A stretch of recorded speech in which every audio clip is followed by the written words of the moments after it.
freestyle underway. It's a long sprint.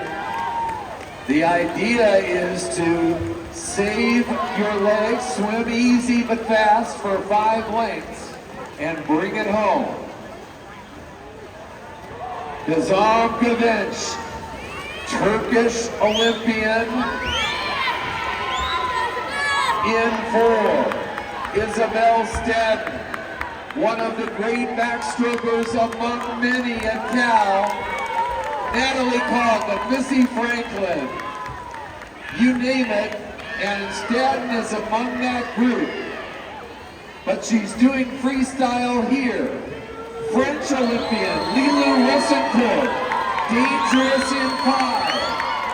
Wessencourt puts her head up on where Gönenç is located. So we've got an American, a Turkish, and a French swimmer.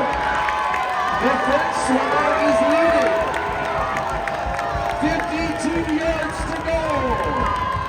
Wessencourt for Cal.